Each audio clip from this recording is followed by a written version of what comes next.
you take his recent appearance on Rogan and you stick his claims into any LLM, and what you get is just a litany of obvious errors. Oh my God, man. I think there used to be some cognitive capacity here to this man, but he just mentioned LLMs. He just mentioned that that's how he researches things. Brother. Oh my God, the billionaire brain rot. Welcome back to my channel this fine evening or terrible morning or whatever the hell it is, wherever the goddamn hell you are. Thank you for joining me. I appreciate your company. Here I am today to talk about Sam Harris. Sam Harris may seem on the surface a little bit of an anomaly on my channel. He doesn't seem as obviously a grifter as a lot of these other guys, and he presents himself as like a very dry, sort of like academic type of person who is really not emotionally invested in any of this. And you know, if you listen to Sam, if you go listen to his podcast, he's never been wrong about a single thing. So if you believe in his hype, he's just, you know, he's like a computer who's right about everything. He's the sort of the AI supercomputer Joe Rogan wants, but in human form. I personally have a little bit of a history with Sam Harris. When I was an edgy atheist, I'm still an atheist, less edgy. When I was an edgy atheist teenager, I listened to his podcast like every week. I thought the stuff about meditation was cool. I thought some of the guests were cool. Douglas Murray freaked me out a little bit, but some of the stuff that he said about Muslim people I thought was a little bit extreme. But hey, I was scared after 9/11 too. You know, I was scared too. So I thought that's what it was. But in retrospect, it might have been a little bit more than just being afraid after 9/11 and buying into propaganda. I think he may have been the propaganda. This is obviously not like a full video essay. This is more of like a quick look at, a reaction.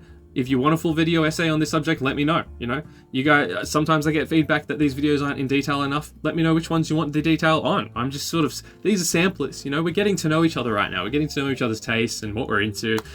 So you let me know what your kinks are, and I'll try my best to service them. Anyway, as a result of this not being like a full-on video essay, I'm here on the shorts page. Also, the shorts that Sam Harris has been putting out have been the things that have caught my attention. There's the things that have been catching my attention. So you and I are going to delve back into Sam Harris, figure out what the goddamn hell's going on with this guy. Was he always as clever as I thought he was when I was an edgy teenager, or was he always less clever and I just was a stupid, naive little kid? I don't know. We'll find out. Okay, Israel surrenders. Does the problem go away? Well, it depends what you mean by the problem. My problem's Israel, so I guess yes. A community member wants to know about your alleged membership in Thiel's shadowy dialogue group. Sam, are you in Peter Thiel's secret society? Okay, this isn't the video I clicked on. I don't know what the goddamn hell you're doing to me, YouTube, but this video is fine too. Thanks for bringing it up. Thanks, YouTube. A community member wants to know about your alleged membership in Thiel's shadowy dialogue group. Sam, are you in Peter Thiel's secret society? You didn't tell me? I feel betrayed. I mean, I'm sure this happens all the time and you're just not close enough to something to know that it's happening, but this is such a fake story. Dialogue is a conference that happens, I think, every year. So it's a conference that I think started in 2005, 2006, something like that. There are many conferences like this that are just, you know, invitation only. There's no audience that's brought in, so it's not like TED in the sense that you can't buy a ticket to be just in the room. So translate. Sam, an audience member wants to know about you being in this secret society dialogue where you guys get invited to this secret conference that no one else goes to, where you apparently talk about shaping the future of basically reality, funded by billionaires. What do you have to say about that? It's absolutely ridiculous. This is such a fake story. We are in a secret society, and it is full of powerful people and billionaires, and no one else is allowed to see or know what happens. But this sort of stuff happens all the time. You're just not invited, so this is a fake story. It's basically like the Epstein defense of like, everybody's in the Epstein files. If you weren't in the Epstein files, you're just not cool. You just weren't invited to the parties. Okay, big dog. Okay, big dog. I'm sure there are lots of secret societies. I'm sure. And yeah, I'm not invited to any of them. Apparently, the link I click on doesn't translate to the video that comes up. Thanks, YouTube. Thanks. I don't know why that... Okay. But this is fine too. Again, this is fine. So there was no famine in Gaza. That sounds completely ludicrous and insane to me. There was no famine in Gaza. Right, that's a lie. I mean, we've been the victims of a comprehensive and amazingly successful psyop. People have analyzed the average calorie count that got into Gaza throughout the whole war. It's something like 3,000 calories per person a day. I mean, it's just like we're not talking about. Oh, brother, this guy stinks! No, starvation is a specific thing. Like famine is a word that has a meaning, right? It doesn't mean that some people are hungry. I mean, oh my God, could you? This guy's. I have no problem with acoustically coded arguments. A lot of my arguments are acoustically coded. I myself may be acoustically coded, but you don't really want to apply acoustically coded, like, nitpicky arguments to this sort of thing, do you? Like, you're analyzing the net calories that are going into Gaza in a given period. Like, what does that have to do with actual starvation on the ground, right? Like, the reporting is starvation on the ground, children starving, adults starving, the whole population starving. It's a terrible, terrible, terrible, terrible thing. That's what's actually happening, and Sam Harris is saying, well, we've been a victim of a terrible psyop operation by somehow the Palestinian civilians, because the average amount of calories entering in the theoretical zone is theoretically enough to sustain everybody.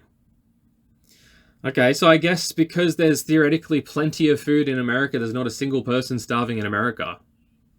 I guess there's not a single hungry child in all of America because there's ample food in America. There's surplus food entering into the borders of America. This is such a low bar of clearance of getting over this argument that, like, it's not even a good argument, because even in America, everything is perfect. And everything is, like, in terms of relative to Israel-Palestine, they're not being bombed constantly. There's not a war happening within the borders, and that you still have charging children. You still have starving children in America. So you can't understand how there may be starvation in a completely war-torn, decimated, obliterated victim of, like, colonialism, just absolutely obliterated infrastructure. You can't imagine how there could be starvation in that.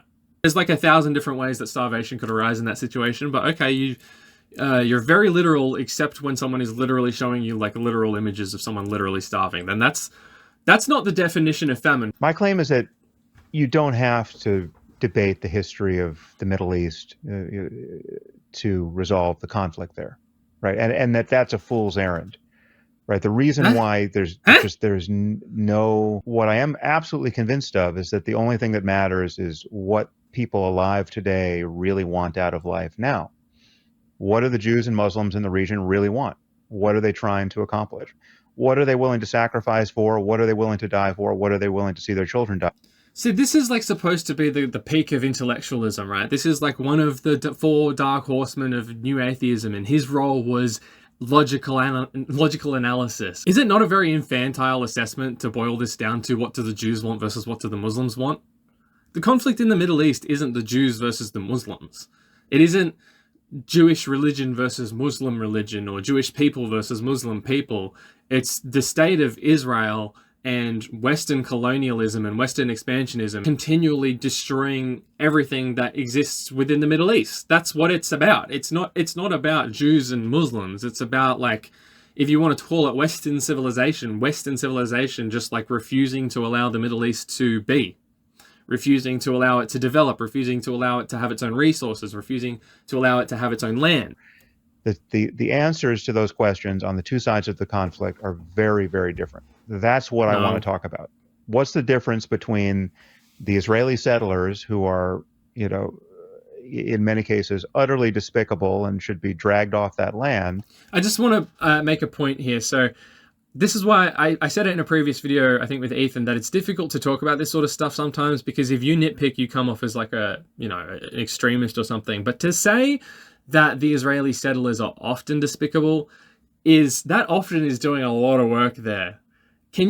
How can you be an Israeli settler and not be despicable? You are, by definition, illegally invading other people's lands, just taking their homes, violently abusing them, making the environment around them as hostile as possible, so they're forced to leave their own land. In the case of Israeli settlers, you throw rocks and stuff or whatever, and at the same time you've got, like, armed military standing behind you all the while, threatening to kill anyone that responds to you.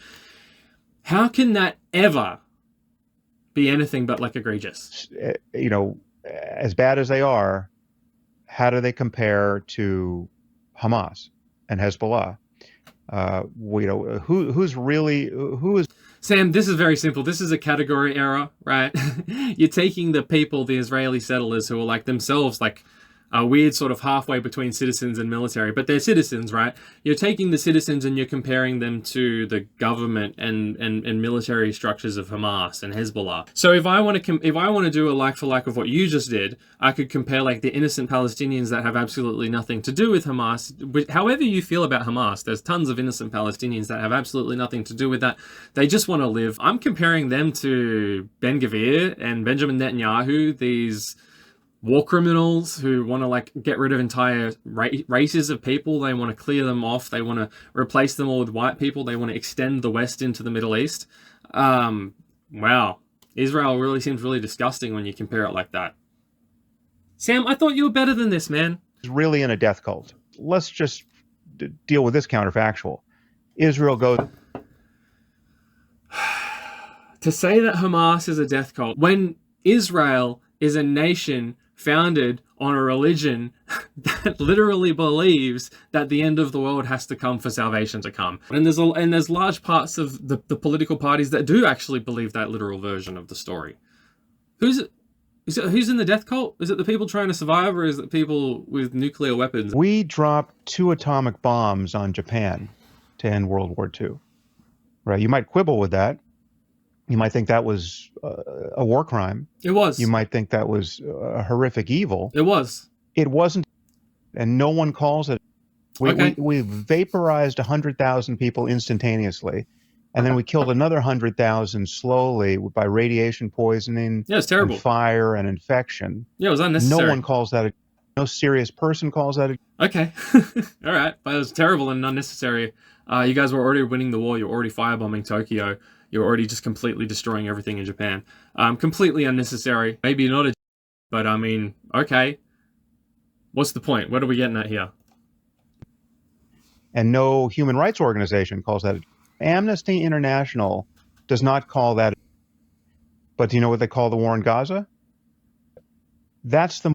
You keep that little smug. You keep that little smug. The difference is, in my estimation, is the Americans dropped the bombs, and then soon after that, the war ended.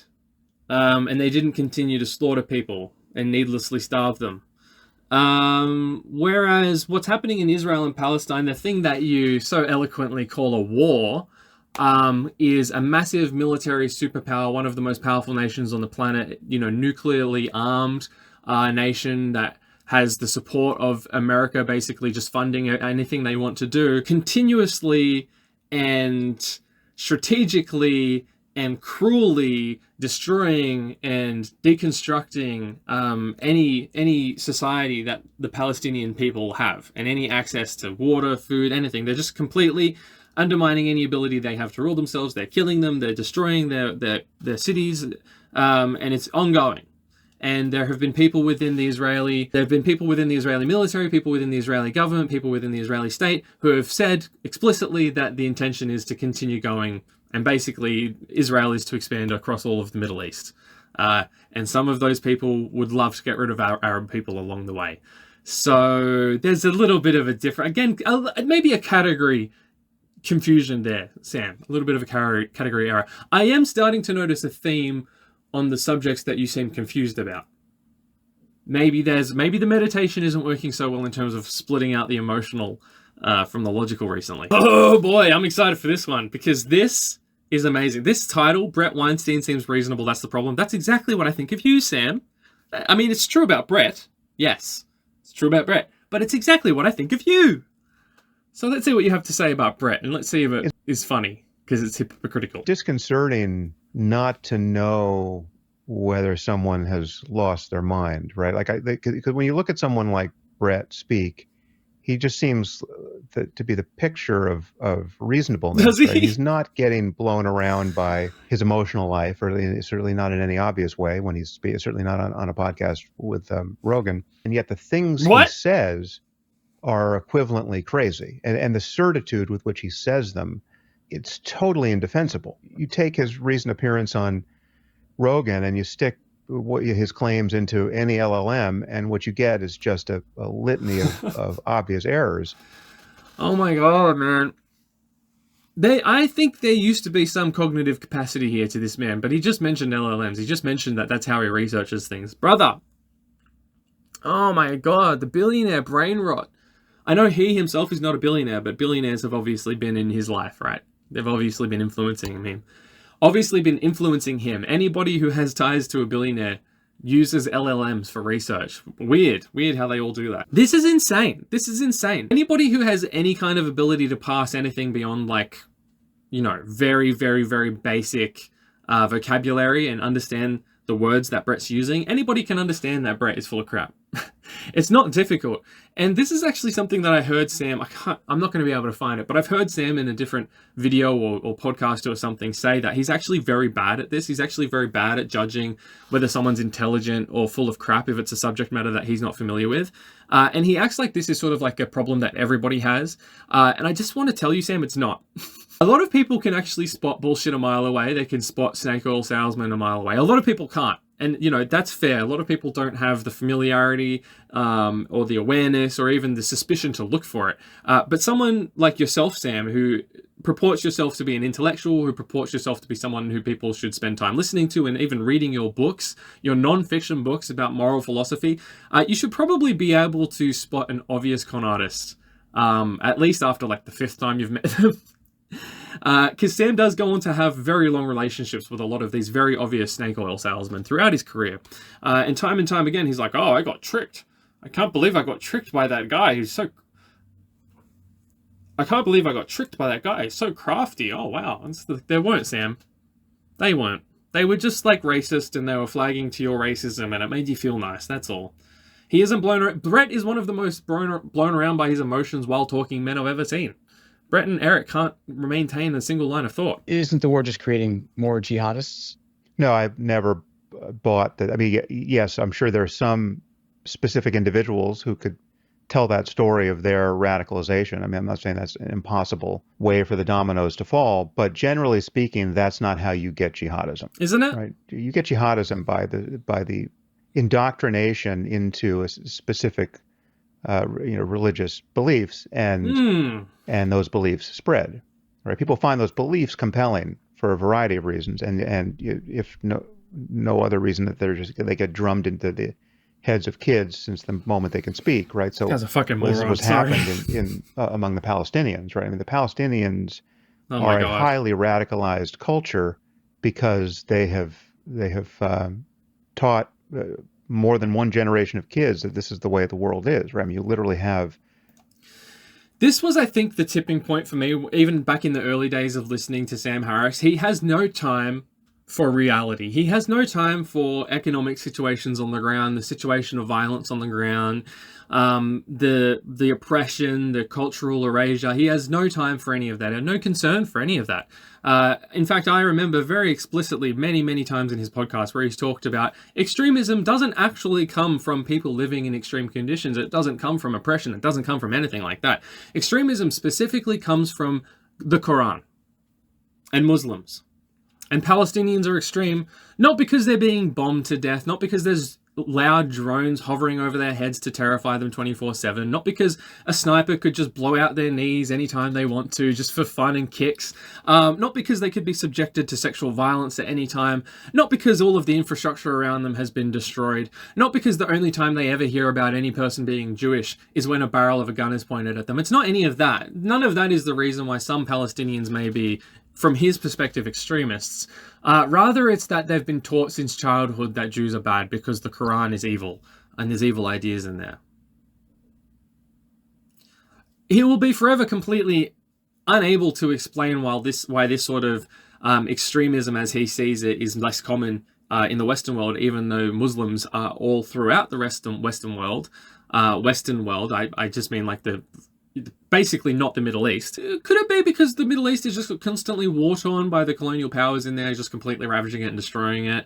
And then obviously the resulting, fight for power that results afterwards. I'm not saying it's all colonial powers, but could it have anything to do with that? No, it's just the Muslims. And I remember I'm not going to go back and find it, but he has some examples that he calls to his mind where there's like some terrorist, I hate the word terrorist, but there's some terrorist who had like a wealthy background, and he has a couple of stories locked and loaded in his head of terrorists who like went to school in England or something like that and had wealthy backgrounds and didn't have the violent background, and as a result obviously they could have no emotional connection to their relatives in other nations who are being obliterated. Sorry, off track. Of course, it's to do specifically with their religion, and Muslims are specifically bad. This is the man that called the Quran the motherlode of all bad ideas, the motherlode of all evil, and Bill Maher to a raucous applause, and they basically built his career for the next 10 years off of the backs of that. Ben, we have to be able to criticize bad ideas. And of course we do. No liberal doesn't want to criticize bad. But Islam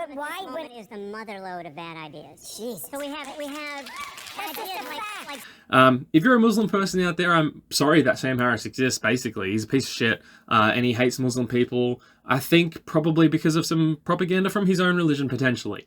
Not the religion itself, obviously, but some Zionist version of the religion. In essence, I wanted to make this video to make a point that I think Sam Harris is a terrible racist.